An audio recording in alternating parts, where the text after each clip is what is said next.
우리는 역사상 가장 중요한 시점을 지나고 있습니다. 하나님께서는 하나님의 일을 하시기 전에 사람을 준비시키셨음을 우리가 알고 있습니다. 하나님 말씀은 마지막 때에 대추수, 대부흥의 때가 있다고 분명히 예언하고 있습니다. 아멘.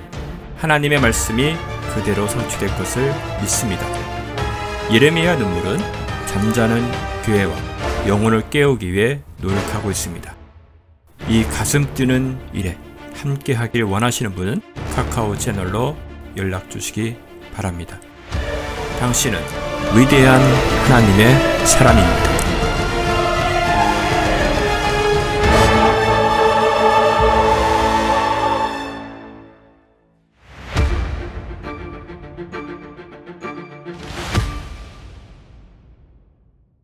우리가 하나님 앞에 신앙생활을 쭉 해오면서 느끼는 것은 절망감을 참 많이 느낄 때가 많지요. 처음에 하나님 앞에서 영원히 떠날 것 같지 않고 그 안에 머물 것 같고 행복하게 주님과 교제하며 살기를 갈망했던 내 모습은 어디를 가고 어느 날 정말 앙상하게 겨울가지에 이파리 하나 없는 나무처럼 말라 죽어가는 나의 모습을 가끔씩 들여다볼 때 우리가 절망감에 젖어들 때가 있습니다. 오늘 여기에 이야기하고 있는 내용은 이런 겁니다. 하나님은 이스라엘 백성들을 애굽에서 건져서 아버지가 하나님이니까 누구를 닮아야 됩니까?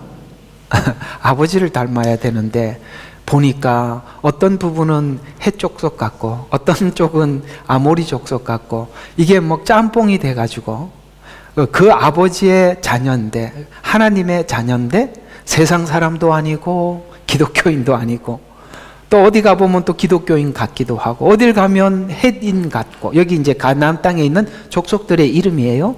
어디를 가면 아모리인 같고 그래서 짬뽕이 되어 있는 모습을 보면서 너는 정말 보기 흉하다, 행음하였다 이렇게 이야기를 하고 있다는 것이죠.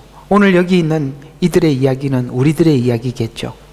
그래서 내가 과연 그리스도인인가 라는 생각을 하게 되는데 그러다 보면 어떤 생각이 드느냐면 결국은 하나님께서 의도적으로 그런 우리의 그 모습들을 보게 하세요. 그런데 왜 그렇게 하시느냐면 한 가지 분명한 이유가 있습니다. 우리가 만들어낸 신앙과 의지와 믿음으로는 이렇게 완전히 앙상한 겨울가지처럼 남아있는 우리의 모습을 보게 해서 한 가지만 남기기를 원하셔요. 그게 뭐냐면 오늘 여기 본문에 그런 이야기가 슬쩍 지나가거든요. 언약 하나만 남았다는 거예요. 언약 하나만 남았다면 언약을 다시 되돌아보면 그래요. 우리가 신앙이 회복되는 과정들을 보면 내가 뭐를 하나님 앞에 온전하게 해서 회복되는 것이 아니라 나의 정체성을 분명히 보고 나는 하나님 앞에 내 자신이 내 의지로 하나님을 기쁘시게 할 것이 단 하나도 없다는 것을 남기고 딱 한 가지에 매달릴 수밖에 없는 거기가 어디냐면 하나님이 나하고 한 약속 이외에는 아무것도 없는 거죠.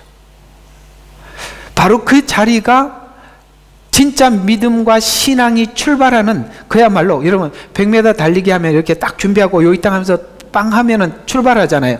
그 자리가 거기입니다. 거기서부터 출발하는 것만이 진짜예요. 그런데 나는 아직 그 부분에 대해서 나는 아직도 내 의지로 하나님께 뭔가를 돌려드릴 만한 여력이 남아있다라고 한다면 여러분 혹시 그게 나는 아직도 거기까지는 안 온 것 같아요 라고 생각하신다면 여러분은 아직도 과정 속에 있을 뿐이지 출발을 못한 겁니다. 충격적인가요? 오늘 이야기가? 굉장히 충격적일 수 있어요. 그러나 이 말이 언젠가 맞아 목사님 말이 옳구나 라는 생각이 들 날이 올 겁니다. 그때 드디어 시작하는 것입니다. 아직도 내 힘이 남아있고 아직도 내 의지가 남아있다 라고 생각할 때 하나님께서 팔짱을 끼고 그래 한번 해봐라 이렇게 하실 겁니다. 네, 하다가 언젠간 하나님 두 손 들고 그래서 여러분 찬송가에 이런 찬송가 있죠? 전부여 의지 없어서 뭐하고 온다? 손 들고 옵니다. 예, 주 나를 박대하시면 나 어디 가리까? 맞죠? 그거 바로 이 자리가 바로 그 자리예요. 그래서 오늘 하나님께서는 심판하기 전에 너의 모습이 하나님의 자녀 같으냐? 아니다. 너는 머리는, 제 표현이에요. 머리는 아모리인 같고 팔은 헷인 같고 어디는 뭐 같고, 이해가 가시죠? 또 한쪽은 애굽 사람 같고 어디는 바벨론 사람 같고, 참 넌 도대체 누구 아들이냐? 이렇게 질문하는 것 같은 질문을 오늘 우리가 하고 있는 것입니다. 자, 제가 오늘 이렇게 접근을 해서 시작을 하지만 오늘 제 말에 모두 다 공감하시면 아멘 해보세요. 공감하시지요? 이게 보면은 내 모습을, 신앙의 거울을 보면은 이거 내가 누구 자식이지? 이런 생각이 든다 이 말이죠. 바로 그래서 심판 속에서도 오늘 주제가 뭐예요? 주의 자비는 여전히 영원하고, 야, 이것 때문에 우리가 소망을 갖는 거죠. 예, 이런 상황 속에서도 하나님의 자비는 영원히 여전히 변함이 없기 때문에 우리는 자신만만할 수 있는 이유는, 나는 정말 아니더라도 하나님의 자비와 하나님의 약속은 여전히 지속되고 있고 지금도 유효하기 때문에 나는 하나님 앞에서 우리의 자신감을 내려놓지 않고, 하나님, 저는 꾸역꾸역 그래도 오늘 주님 앞에 왔습니다. 예배하러 왔습니다. 은혜 받으러 왔습니다. 저 어떤 회개를 하시더라도 받아주시지요? 라고 하나님 앞에 좀 이렇게 우리가 자주 쓰는 언어로 표현하자면 뻔뻔하게 오신 겁니다. 뻔뻔하게 오신 거예요. 그죠? 그래도 우리가 뻔뻔할 수 있는 이유는 딱 한 가지, 하나님이 내 아버지이기 때문에 올 수 있었던 것이죠.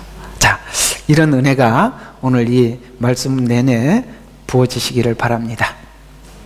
자, 하나님은 말씀을 주시고 율법을 주셨던 이유는 우리를 세상 가운데서 구별해야 하기 위함입니다. 신앙은 구별이 목적이었죠.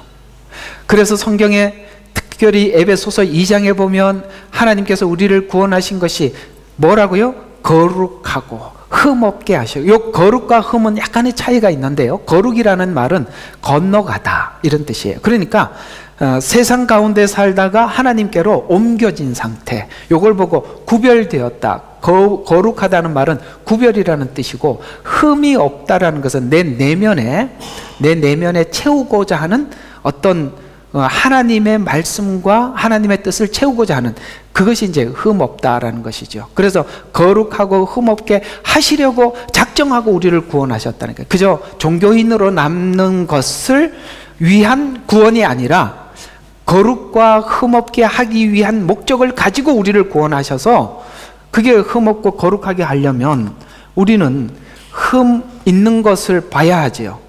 거룩하지 못한 것을 봐야 하기 때문에 그것이 우리가 보여질 때마다 하나님 앞에 나가서 그것을 고침받기 위해서 하나님 앞에 몸부림치는 것입니다. 하나님께서 거룩하게 하고 흠없게 하기 위해서 우리를 구원했다라고 그 구원의 목적을 모르면 우리 그리스도인들이 잡탕이 되는 거예요. 아무리 내가 이걸 생각을 해도 이게 단어가 이거밖에 안 떠올라서 이렇게 잡탕이라고 했습니다. 잡탕 아시겠죠? 막 섞여갖고 막 아모리도 아니고 가나안 족속인도 아니고 애굽 사람도 아니고 하나님 사람도 아니고 막 이 잡탕이 돼버린단 말이에요. 그걸 선명하게 인지한 성도들은 하나님 앞에 거룩을 향해서 몸부림치고 흠없게 되기를 위해서 몸부림치겠죠. 그래서 만약에 이게 섞여버리면 기독교가 우상과 섞이게 돼요. 우상과 섞이게 되면 그리스도인들의 정체성을 잃어버리게 되는 것입니다. 그래서 오늘 이 본문 이야기가 그 이야기인데요, 오늘 금방 읽었던 이야기가 너무 이게 공공장소에서 읽을 수 있는 이야기가 아니에요. 그렇죠? 한번 봐요. 참 기가 막히는 이야기 있잖아요. 자, 여기 보면 이런 말들이 있습니다. 자, 61절 보면은 그러면 내가 내 자매 즉 언니와 내 동생을 받아들일 때 내 행위를 기억하고 수치를 느낄 것인데 그것들을 내 딸들로 줄 것이 내 언약을 위해서가 아니니라 내 언약을 위해 생각. 자, 요 앞에 있는 그 쭉 보면은, 자, 56절 여기 좀 한번 보시겠습니까? 내 자매들 소돔과 그녀의 딸들이 그들의 이전 땅으로 돌아가고 사마리아와 그녀의 딸들이 그전 이전 땅으로 돌아가리니 그때 너와 내 딸들이 이전 땅으로 돌아오리라. 자, 이게 여기 이제 16장에 있는 이런 내용들이 뭐냐면은 지금 너희가 애굽에서 나왔지만 애굽의 습관을 그대로 가지고 있어서 하나님이 그거 볼 때 간음한 것이다, 이렇게 표현을 하고, 가나안 땅에 들어가서 그 가나안 족속을 물리치고 네가 하나님의 백성으로 그 땅을 다스리라고 했는데 그들을 받아들임으로 해서 뭡니까? 가나안 사람처럼 되었고, 그걸 성경은 지금 음행이라고 표현을 하면서 아주 적나라하게 쭉 적어놔서 이걸 공공장소에서 이스라엘 백성들은 이 16장 말씀을 그들에게 읽기가 민망해서 읽지 않았다고 해요. 그렇죠? 우리가 가끔씩 하나님께 우리의 어떤 신앙의 문제점을 지적을 받을 때 그 지적을 받았던 내용들을 사실은 하나님이 나에게만 말씀해 주셔서 다행이지, 누군가가 내 문제 속에, 내 신앙 속에 있는 여러 가지 문제점들을 모든 사람들에게 공개적으로 말을 한다면 아마 그 교회 다니기 힘들 거예요. 다음에 그 사람 또 만나기가 어려울 거예요. 저도 예수님 만났을 때 느꼈던 감정 중에 하나가 뭐냐면, 저는 제게 굉장히 많은 문제가 있다는 걸 주님을 만나고 알게 되었는데, 그때 그 주님은 저에게 제가 기분 나쁘지 않게 아주 다정하게 그런 걸 지적해 주시는 걸 보고 저는 하나님이 얼마나 인격적인 분인지 난 정말 그 인격에 반했어요. 너무 감사해요. 오늘 여기 16장에는 적나라하게 표현할 수밖에 없는 것은 모두가 이 상태에 와 있고 지금은 응급처치가 필요해요. 그래서 지금 조금 있으면은 그들이 내가 음란한 성도였다라는 것을 바벨론에서 그들이 숙지를 해야 되기 때문에 오늘 이 선지자는 그들에게 있는 그대로 다 열어서 공개적으로 이야기하는 이유는 여기에 아무도 예외가 없었기 때문이에요. 그러나 하나님께서 우리 각자에게 말씀해 주실 때 보면 누군가가 이것이 공개되었을 때 내가 얼마나 부끄러움을 느끼겠어요. 그러나 하나님은 우리에게 정말 소소하게 나만 알아듣는 말로 그렇게 말해 주시는 그 하나님을 생각해 볼 때 정말 그 하나님에 대해서 우리가 그 인격에 반할 수밖에 없는 거 아니겠어요? 그렇죠? 그런 것 경험해 본 적이 있으시죠? 사람은 함부로 말할 수가 있지만 우리 주님은 참 인격적인 하나님이세요. 그래서 이 내용은 너무나도 민망해서 공공장소에서 읽지 않았던 내용이라고 합니다. 이스라엘이 성장했던 과정과 성인이 된 그 처녀로 자라왔다. 그래서 처음에 하나님께서 부모도, 그러니까 이런 표현들이에요. 애비도 없는 자식 같은 이스라엘을 하나님께서 데리고 와서 키워놨더니 정말 멋진 처녀가 되었어요. 누가 봐도 탐이 나는 그런 처녀로 하나님께서 만들어 놨더니 이게 이제 음란한 행동을 하러 다니기 시작했다. 이렇게 이제 성경은 그렇게 지적해 들어가고 있는 겁니다. 그래서 아름다운 처녀가 되고 난 이후에 음욕을 채우기 위해서 여러 나라와 행음했던 나라들 중에서 어떤 나라들은 이스라엘을 사랑했던 나라가 있었고 어떤 나라는 이스라엘을 증오했던 나라들도 있었어요. 그런데 그 모든 것이 사랑했던 자들이나 혹은 증오했던 자들이 모두 다 부질없음을, 왜? 그들이 전부 다 이스라엘을 공격하게 되는 적대국으로 돌아서서 공격하는 걸 느낌으로 인해서 내가 자기를 따랐던 사람이나 아니면은 공격했던 사람들이나 모두 다 부질없음을, 이게 첫째 아들, 둘째 아들 비유에서 어떻게 등장을 하느냐면, 둘째 아들이 아버지 집을 떠나서 나갔을 때는 아버지 재산을 가지고 갔기 때문에 많은 돈이 있었어요. 그때 주변에 많은 사람들이 둘째 아들과 관계를 가지고 함께 했을 것입니다. 그러나 그가 쥐업 열매를 먹게 되었을 때 아무도 그를 돌봐주지 않았습니다. 이해가 가십니까? 바로 이것입니다. 주님을 떠나서 여기에 기대를 하고 저기에 기대를 하고, 누군가가 여러분들이 좋다고 쫓아온 사람들, 혹은 어떤 사람들은 우리를 적대적인 관계 속에서 우리를 맞이했던 사람들, 때로는 증오하기도 하고 그랬던 모든 사람들이 어느 날 돌아서서, 하나님이 그런 경험을 하게 하신다 이 말이에요. 돌아서서 그게 모두가 부질없었음을, 하나님 없이 만들었던, 사랑하든 증오하든 아무 의미가 없었던 것을 하나님께서 뚜렷하게 마음속 깊이 체험함으로써 우리 속에 남은 것 오직 한 가지, 예수 그리스도 이외에는 아무 의미가 없음을 우리의 인생을 통해서 하나님은 경험케 하시더라 라고 오늘 우리에게 말씀해 주고 있는 것입니다. 오늘 이스라엘 백성들이 바벨론으로 포로로 잡혀가기 직전에 그 이스라엘이 위기에 처했을 때 누가 이스라엘을 도왔습니까? 애굽에게 도움을 청하러 갔지만 하나님께서는 애굽이 더 이상 이스라엘의 도움을 청하지 못하도록 애굽을 멸망시켜 버렸어요. 그래서 이제는 하나님만을 붙잡아야 하는 시기가 왔다는 걸 우리가 모두가 알 때, 진짜 하나님만을 붙잡아야 되는데 그것 말고 여기도 뭔가 좀 붙잡으면 되지 않을까? 라고 했을 때 그 붙잡으려고 했던 그가 도울 수 없도록 하나님이 딱 끊어버리시죠. 왜요? 모든 상황을 끊고 오직 하나님만, 하늘문만 열어놓게 하기 위한 이 작업들이 없을 것 같습니까? 우리 생애에 하나님이 그 작업을 안 하실 것 같습니까? 반드시 하십니다. 반드시 하십니다.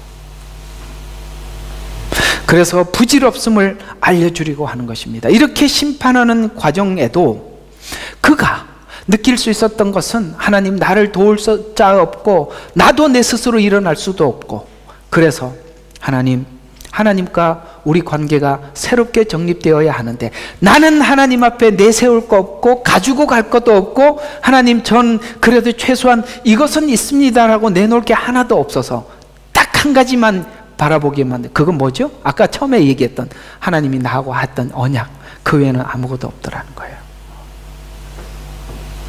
그래서 하나님과 관계가 새롭게 정립되고 더 굳건히 세워진다는 것에서 하나님께서 이스라엘과 했던 언약이 얼마나 신실한지, 너는 신실하지 않아. 그래서 우리의 신실함을 다 무너뜨리고 하나님의 신실함 하나만 남도록, 말라기 보세요. 그렇게 돌아서지 않습니까? 그런데 하나님께서는 일방적으로 뭡니까? 하늘 보좌를 버리고 이 땅에 예수님은 오셔서 아무도 모르는 사이에 십자가 지시고, 그 십자가 지기 전에 제자들을 불러 모아놓고 새 언약이라 라고 말씀하시면서 새롭게 언약을 약속하시지 않습니까? 영원한 언약이다 라고 말씀하셨던 그 언약을 생각해 보면 우리는 하나님 앞에 가지고 갈 거 아무것도 없고 하나님 언약만 남아있다는 것을 우리가 알게 되죠. 하나님의 신실하심과 자비하심이 인간의 추악함을 덮고도 남음이 있음을 대비시켜 비록 심판을 받는다 할지라도 우리가 소망 가운데 하나님을 바라보게 하시고, 그 언약을 중심으로 하나님을 바라보게 하시고, 하나님은 그 언약이 우리 속에 내가 너를 향한 나의 살이라, 나의 피라, 그 십자가의 은혜 속에 새롭게 갱신된 그 언약을 우리가 바라보고 우리 자신의 그 무너진 정체성을 우리가 소망 중 다시 바라보고 일어서도록 하나님은 그렇게 해서, 그럴 때 드디어 네가 여호와가 너의 하나님인 줄 알리라. 아시겠습니까? 그때 진짜 우리 신앙은 거기서부터 시작하는 것입니다. 언약을 파기한 너희가 비록 바벨론에서 연단을 받지만 내 계획은 연단을 받은 후에 영원한 언약을 세워 이제 너희들이 더 견고하게 하려 함이라. 이유는 내가 너와 세운 언약을 내가 기억하고 지금도 여전히 변함없이 실천하고 있는 중이다. 그 언약을 실천하는 과정 속에서 반드시 해야 될 것이 무엇이 있다고요? 우리가 무능함을, 나의 완벽하게 하나님 앞에 내세울 것이 없다는 것을 아는 것도 하나님께서 과정 속에 있었다라고 말씀을 하는 거예요. 여러분, 욥기가 그런 이야기거든요. 욥기가 참, 욥기는 참 보석 중에 보석인 것 같아요. 늘 생각해 보면 이 고난과 고난을 통한 완성, 이 안에 욥이라는 한 과정.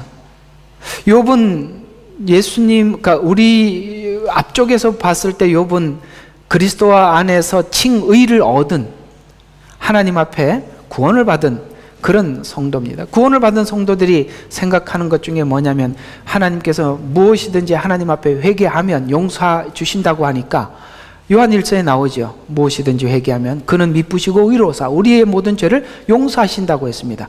그러면 예수님 앞에 나와서 용서를 구하고 용서를 받고 그걸로 끝인갑다 라고 생각을 하지만, 하나님은 거룩하고 흠없게 하시려고 구원을 하셨다고 하셨죠. 그러니까 거룩하고 흠없게 하는 과정 속에 욥의 고난이 있는 거죠. 욥의 고난은 거룩하고 흠없게 하는 과정 속에 성도들이 맞이할 수밖에 없는 고난을 이야기하는 것입니다. 그래서 이런 이야기는 욥의 이야기 속에 뿐만 아니라 성경 전체 속에 많이 나타나는 이야기들인데, 지금 내가 너와 세운 언약을 기억하고 실천하고 있다. 에스겔서 16장 59절과 26절, 내가 내 언약을 파기함으로써 맹세를 멸시하여 행한 대로 내가 너를 다루지 아니라. 그러니까 이스라엘이 지금 하나님과의 언약을 파기했어요. 파기하면 둘 사이에 언약이 파기되면 어떻게 됩니까? 둘 다 관계가 끊어져야 되잖아요. 끊어지지 않고 멸시한 대로 내가 너를 다루리라. 그렇지만 이게 문제예요. 그렇지만 항상 하나님은 그러나가 있다고요. 그렇지만 나는 너의 어린 시절에 너와 맺은 언약, 지금 처녀가 되어서 여기저기 행음하러 다니고 있지만 하나님은 처음에 처녀 시절이라면 성경으로 표현하면 언제일까요? 바로 아브라함과 했던 언약. 아시겠습니까? 아브라함과 이삭과 야곱에게 했던 언약. 그 아브라함에게 조건이 있었느냐? 없었지만 하나님은 아브라함에게 언약을 하셨고 언약하신 대로 이루었던 것처럼, 여러분, 이 부모님들이 보면 이런 게 있어요. 자식이 나중에 모든 사람들이 손가락질하는 범죄자가 되어도 이 자신이 이 사람은 그런 사람이 아니라고 거품을 물고 외치는 사람은 부모밖에 없어요. 왜 부모는 그렇게 생각을 하느냐면, 지금 그의 범죄자 내 자식을 보는 게 아니라 어린 시절에 그 아름답게 자랐던 그 자식을 기억하는 거예요. 오늘 하나님은 그런 의도 속에서 여러분 연상을 하면 돼요. 지금 처녀가 되어서 누가 봐도 솔로몬 시대를 이야기하는 겁니다. 아시겠어요? 솔로몬 때 얼마나 많은 사람들이 흠모했었어요. 그랬더니 오만 우상들을 다 받아들이지 않습니까? 그래서 처녀가 되었더니 사람들이 흠모하는 사람이 되어서 모두가 음행하는 그런 자가 되었지만, 하나님은 뭘 생각하고 있냐면 그 어렸을 때 했던 언약, 그걸 생각하고 있는 것이에요. 여러분, 처음에 만났을 때 주님께서 여러분들에게 찾아오셔서 은혜를 주시고 약속하셨던 것이 끝난 게 아니에요. 진행 중에 있는 거예요. 그 진행 중에 있는 과정 속에서 반드시 필연적으로 해야 될 게 뭐라고요? 내 정체성을 봐야 하는 어떤 시간이 필요했던 것이죠. 그래서 그 시간이 있는 것입니다. 그래서 어린 시절에 너와 맺었던 나의 언약을 기억하며 너에게 한 언약을 세우리라. 그러면 내게 내 자매, 즉 내 언니와 동생을 받아. 이거는 이제 언니와 동생은 북이스라엘과 남유다를 이야기하는 것입니다. 너는 내 행위를 기억하고 수치를 느낄 것이라. 수치를 느껴야 되는 거예요. 아담아 어디 있느냐라고 소리를 질렀을 때 아담이 수치를 느꼈던 거예요. 숨었던 거예요. 여러분, 이 마지막 종말과 에덴 동산의 차이가 뭐냐? 아담아 어디 있느냐라고 물었을 때 아담은 부끄러워서 수치를 가릴 수 있었어요. 그러나 지금은 아담아 어디 있느냐 그러니까 자기가 벗은 줄도 모르고 왜요? 하고 나간단 말이에요. 죄책감이 사라지면 사람들은 하나님 앞에 회개하러 나오지 않아요. 근데 이 마지막 때 사람들에게 어떻게 죄책감을 없애는지 아십니까? 인권이라는 이름으로. 우리는 이게 인간의 권리라는 거예요. 권리를 누리는 것이지 이게 무슨 죄냐 이렇게 생각을 하게 해서 사람들이 죄책감을 느끼지 못하게 하는 거죠. 지금 그런 일들 중에 나타나는 증상이 뭐냐, 이런 동성연애 합법화 같은 것들이.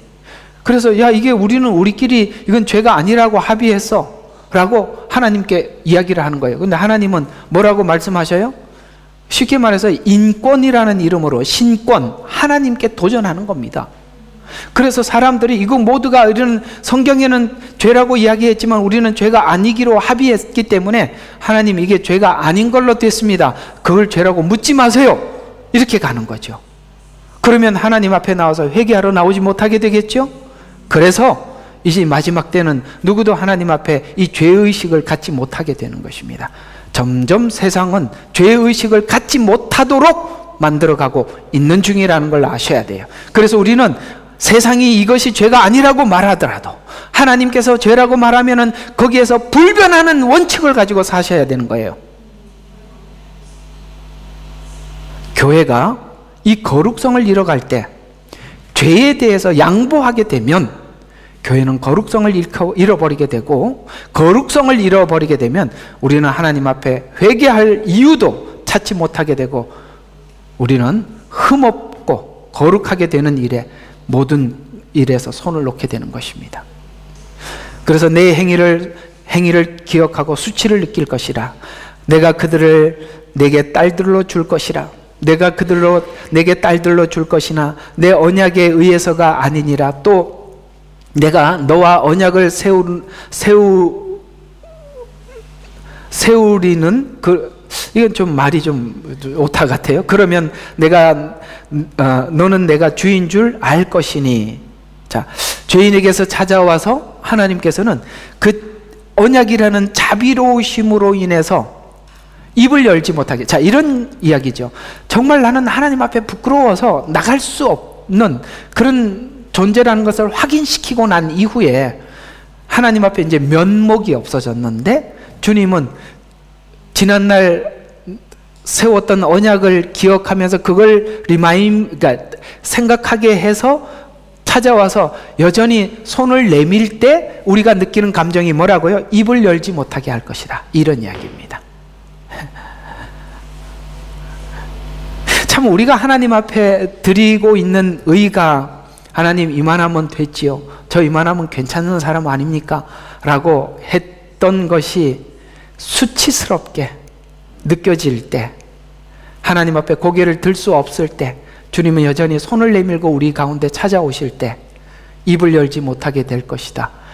여기서 입을 열지 못하는 자가 되어서 시작할 때 여러분은 하나님 앞에 모든 것이 기쁨이 되고 하나님께 의가 되는 것이에요. 이 지점이 어떤 지점인지 여러분 감이 오시지요? 이 지점, 바로 이 지점 참 중요합니다. 그래서 63절에 보면 이는 내가 행한 모든 일에 대하여 너를 향해 내가 진정되었을 때 내가 그 일들을 기억하고 뭐 한다고요? 당황하게 되고 내 수치로 인하여 더 이상 입을 열지 못하게 하려는 것이라. 주가 말하노라.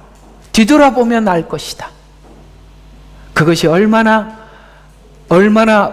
의롭지 않는 의였는지.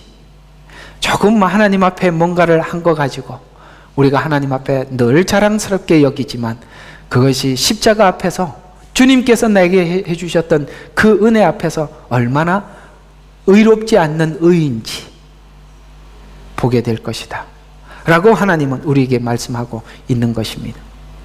자비로우신 은혜가 입을 열지 못하게 할 것이다. 지금은 이스라엘 백성들이 자비를 얻은 것처럼 이방인들도 자비를 얻게 하려 함이라. 그래서 이 하나님의 자비라는, 자, 이걸 저는 이렇게 표현해 드리고 싶어요. 어떤 하나님이 그 이스라엘 백성들이나 이방인들에게 모두에게 몰아넣는 어떤 하나님께서 몰아넣고 싶어 하는 어떤 방이 있어요. 룸이 있다 이 말이에요. 그게 어디냐면은 하나님의 자비의 방이에요.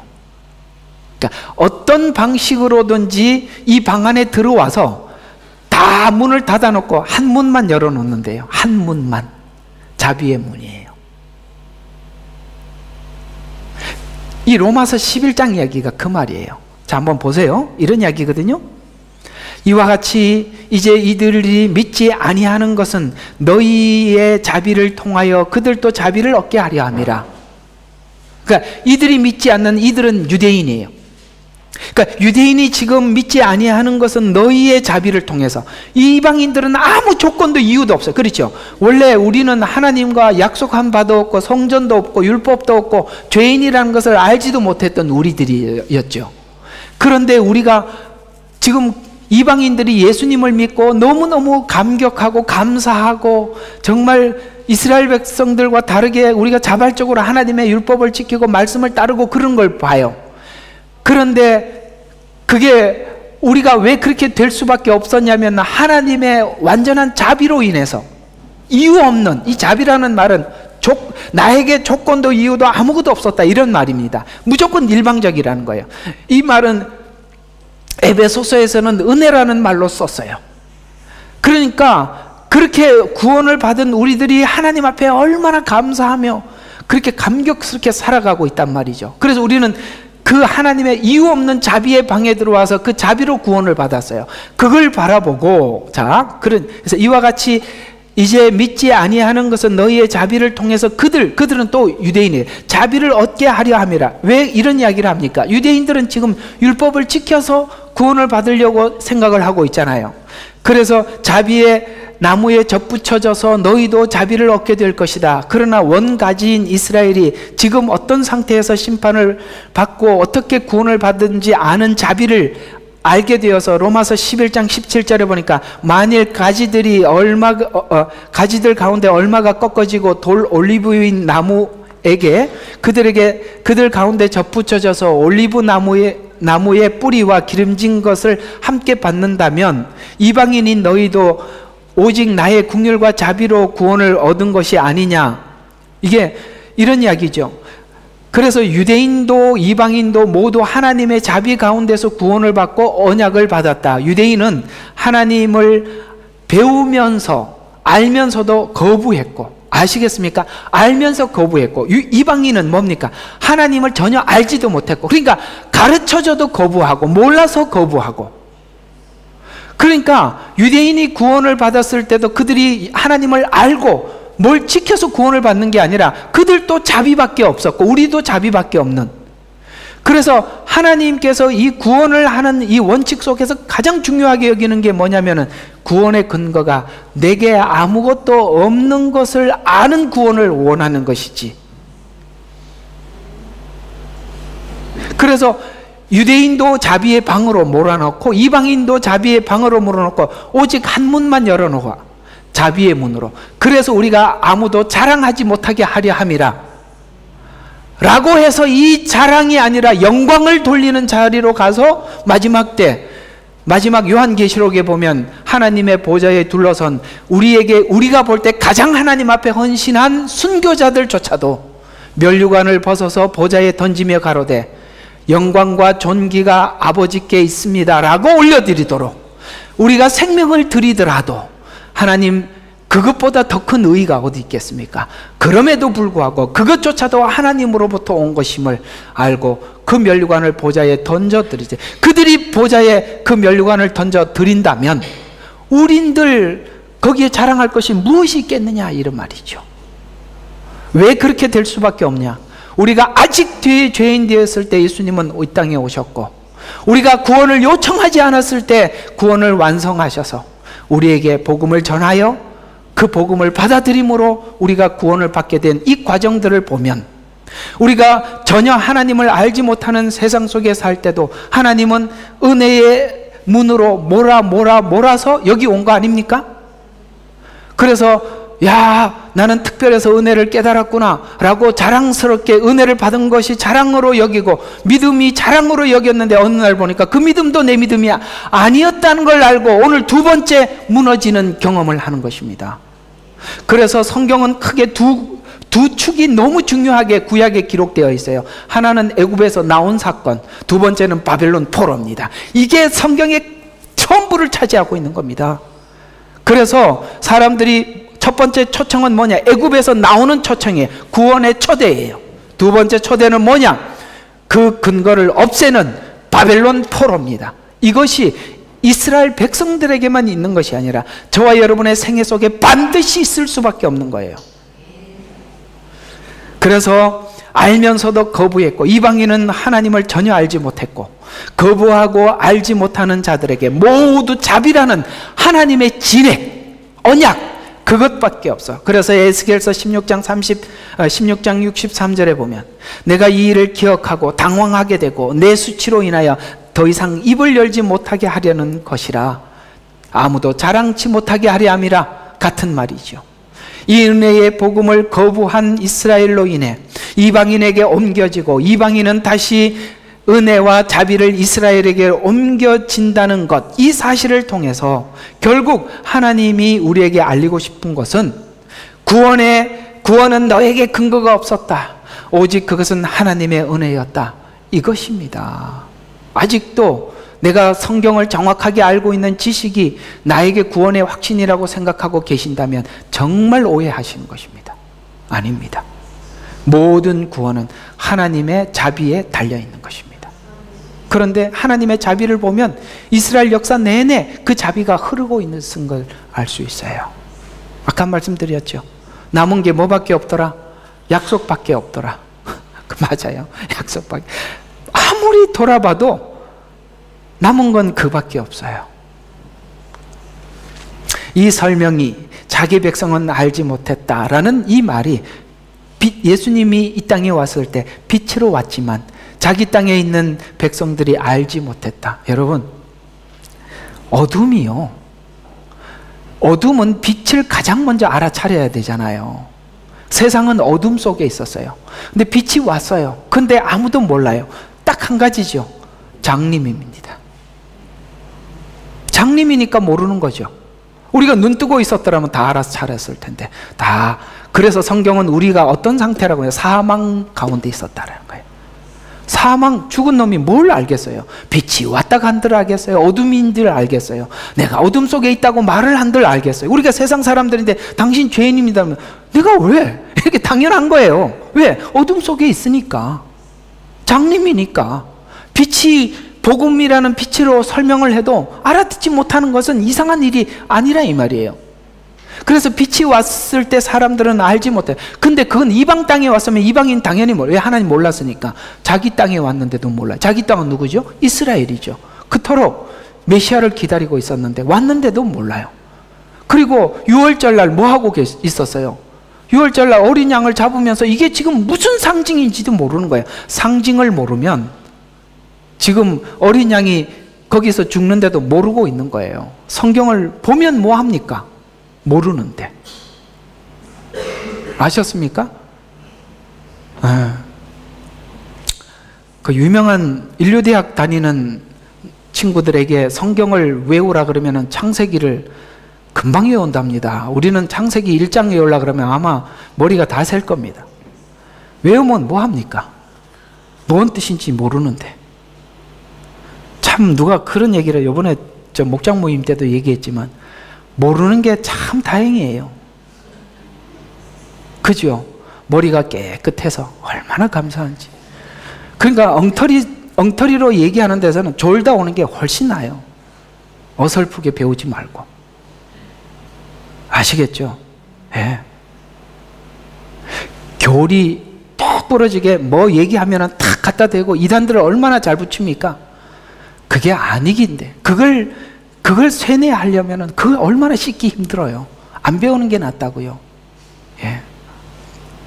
그런 대화들은, 이단에서 배운 대화들은 뭐와 같은 거냐면 사단과 하와의 대화를 배운 거예요. 아시겠습니까?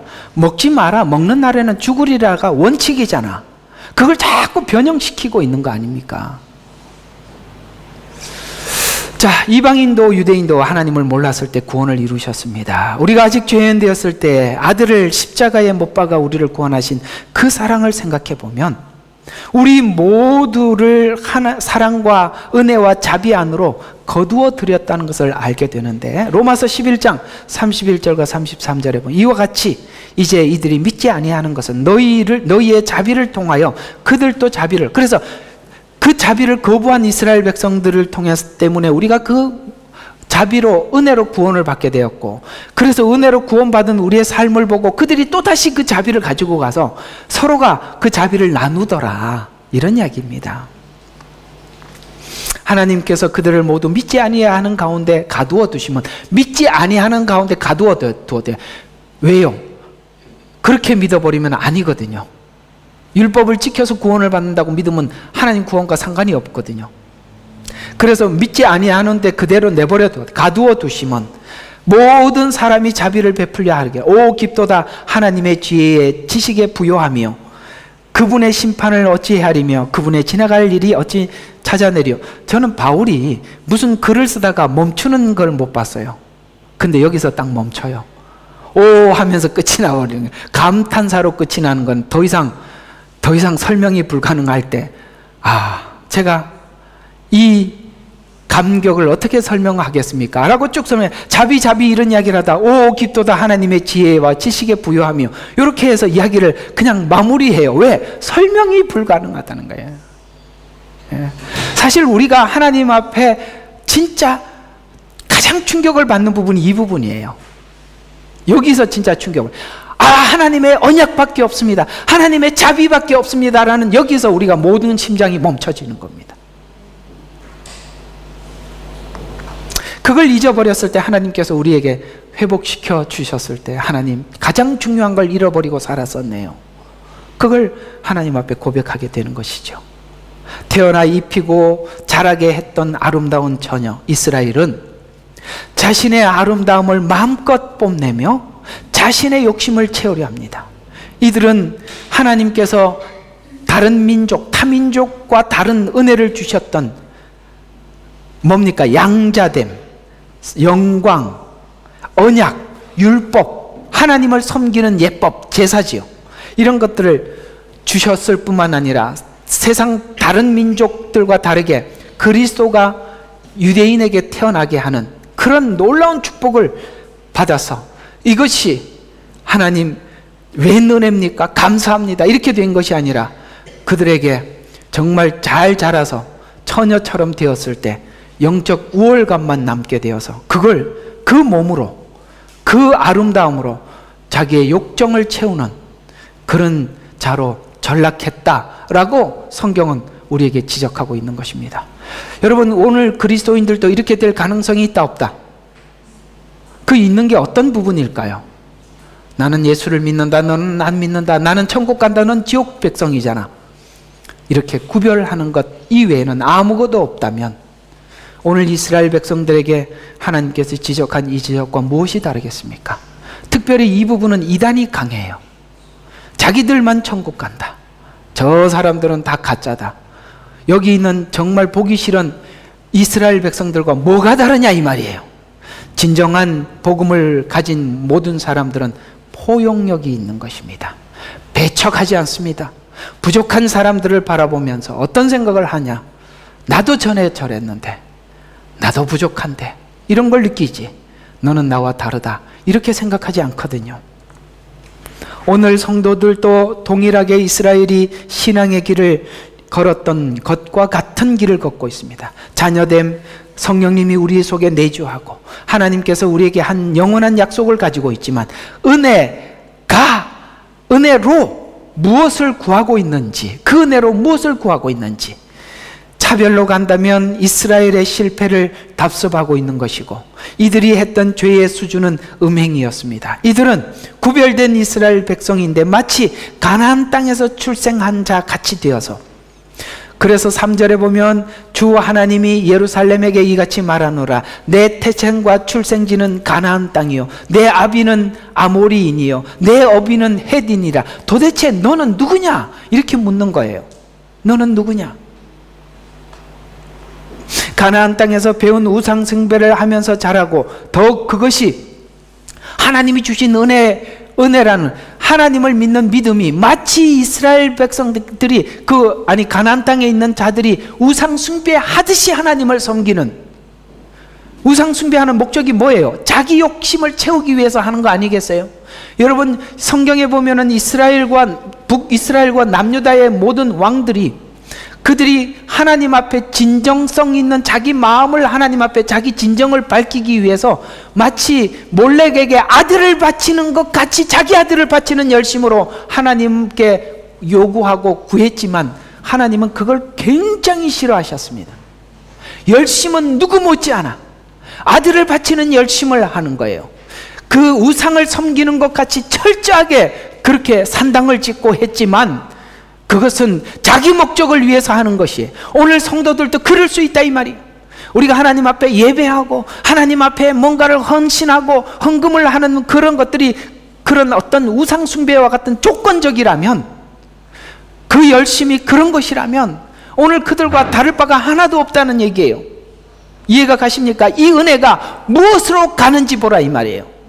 하나님의 손을 보고 있느냐, 너는 하나님의 얼굴을 구하고 있느냐, 하나님 묻는 것입니다. 그 손에는 능력이 있으니까 그 능력을 얻기 위해서 구한다는 거, 정말 그거는 아니라 이 말입니다. 그래서 오늘 25절과 32절에 보면 모든 사람에게 내 다리를 벌려, 그 처녀가 그렇다 이 말이에요. 내 음행을 많이 행하여, 이집트인도 오케이, 팔레스타인들도 오케이, 사마리아도 예스, 갈대아인도 오케이. 아시겠습니까? 예, 하나님을 섬기는 예법이 있단 말이에요. 하나님을 이렇게 섬기라는 그게 있는데 그것을 그들이 우상 숭배하는 방식을 도입해서 그렇게 해서 북이스라엘은 난장판이 되었어요. 이곳저곳에 산당을 세우고, 아시겠습니까? 예루살렘에 예배하러 가려고 하는 것을 막고 여기에 하나님이 계신다 라고 베델에다가 신전을, 하나님의 전을 세워놓고 사람들로 하여금 하나님이 이렇게 예배하라고 말씀하신 그 예배를 변형시켜서 하는 예배, 이런 모습을 보며 얼마나 간지. 산당을 지어놓고 조공을 바치듯이 창녀가 삭도 경멸하는, 창녀 같지도 않는, 이해가 갑니까? 보통 창녀들이 하고 난 뒤에 삭슬 받는데 삭슬 받는 게 아니라 도리어 주면서 오라 오라 이렇게 하는 그 모습을, 그리고 그는 처녀가 아니라 남편이 버젓이 있는데 그건 하나님이시죠. 그래서 내가 남편이었는데도 너희가 내 말에 언약에 복종치 않았다라고 말씀한, 그건 뭐죠? 간음이다, 이렇게 말씀하고 있는 것입니다. 성도가 된 이후에 경계해야 할 것은 하나님을 향한 믿음과 신앙이 자기 유익을 위해서 하나님께 구하는 것, 이게 정말 경계해야 되는 거라는 거예요. 바벨론은 인간의 욕구를 채워주는 조건으로 성도의 거룩성에 도전합니다.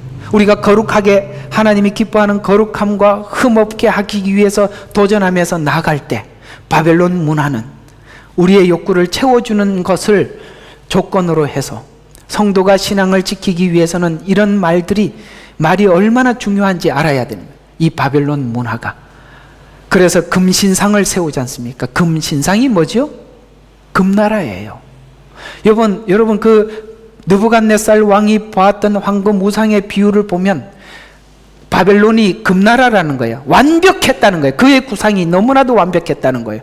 그 다음 구상은 은이에요. 그 다음 구상은 노시일 만큼 이 느부갓네살 왕이 이 세상을 향해서 가졌던 꿈은 너무나도 금과 같이 찬란했고 완전했다는 것입니다. 그런데 그것이 은나라 필요 없어, 논나라 필요 없어, 철, 진흙 필요 없어, 이 모든 것은 다 금이야라고 금으로 도배를 해놓은 거예요. 거기 절하라는 거예요. 그러나 이 바벨론 문화가 너무나도 사람들을 넘어뜨리는데 완벽하기 때문에 오늘날도 그 바벨론 문화가 여전히 우리 속에 흐르고 있는 거예요. 아시겠습니까? 예. 보는 거, 우리가 무언가를 가지려고 목적하는 가치, 이런 것 속에서 과연 내가 이 바벨론 그 거짓 속에 내가 휘몰아치는 것은 아닌지, 내가 혹시 매몰되어 가고 있는 것은 아닌지, 정말 자기 자신에 대해서 냉정하게 판단을 하고 거부할 거는 거부하고 돌아설 거는 돌아서는 그런 것이 바벨론에서 나오는 것입니다.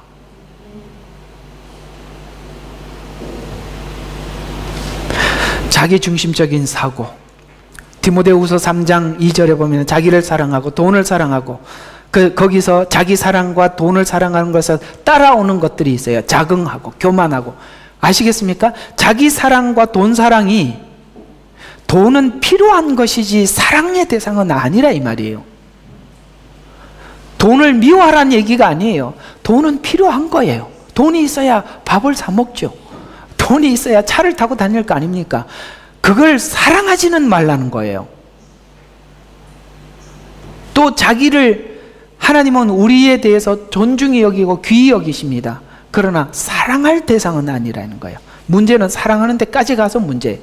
그래서 내가 정말 돈 사랑하고 자기를 사랑하는가 아닌가를 보면 내가 자긍해 가는가, 교만해져 가는가, 이런 걸 보면 아, 내가 지금 사랑하고 있는 거구나, 필요 이상으로 여기고 있구나, 그렇게 알 수 있는 것입니다. 이해가 됐는지 모르겠습니다. 그래서 한 사람이 두 주인을 섬길 수 없다라고 이렇게 경고하고 있죠. 특별히 마지막 때 종말론적 말씀으로 이 야고보서 5장 1절과 3절에 보면 부자들이여 닥칠 재난으로 인하여 울고 통곡하라. 너희 재물은 썩었고 의복은 젖먹었으며 금과 은은 녹슬었으며 그것들의 녹이 그 증거가 되어 불같이 너희 살을 먹으리라. 너희가 마지막 날들을 위한 재물을 쌓았도다. 가볍게 해라. 쉽게 움직이도록 해라. 단순화시켜라. 이런 이야기가 되는 것입니다. 자, 결론을 내려보겠습니다. 우리는 소속감, 어디에 속해 있습니까? 바벨론, 애굽에 속해 있습니까? 가나안에 속해 있습니까? 아니면은 저기 바벨론, 아니면 저기 아무개 나라, 그런 나라에 속해 있는 그런 신앙입니까? 우리는 소속감이 분명해야 합니다. 어디에 속해 있지요? 하나님 아버지 안에 속해 있는 것이죠. 아멘이시죠? 우리는 이 소속감이 굉장히 선명해야 해요. 죄인이지만 자비로 구원받은 자신감도 있어야 하는 것입니다. 우리는 부족해요. 그러나 하나님의 언약은 오늘 뭐라고요? 여전히 영원하고 잊지 마세요. 자, 소속감, 그 다음에 자신감. 이 두 가지가 굉장히 필연적으로 필요합니다. 나는 하나님께 속한 사람이다. 하나님은 나와 맺은 언약은 영원히 불변하시다. 이 두 가지. 그것은 하나님의 성품이 내 생애를 이끌고 있다는 믿음입니다. 그 성품이, 그 변함없는 하나님의 은혜가 내 생애를 이끌고 있다는 믿음. 비록 이스라엘의 음행과 차이가 없는 인생을 살지만 우리가 놀라는 것은 우리 주님이 항상 내 옆에 있어 주셨고 시선은 떠나지 않았었으며 징계의 중에서라도 자비로우신 하나님이라는 것입니다. 이 하나님을 성경은 이렇게 노래합니다. 시편 23편이 모든 시편을 다 쓰고 난 이후에 마지막 노후에 하나님께 높여드리는 이 찬양, 우리 모두가 잘 알고 있는 23편이시죠. 여호와는 나의 목자입니다. 그래서 내가 부족함이 없습니다.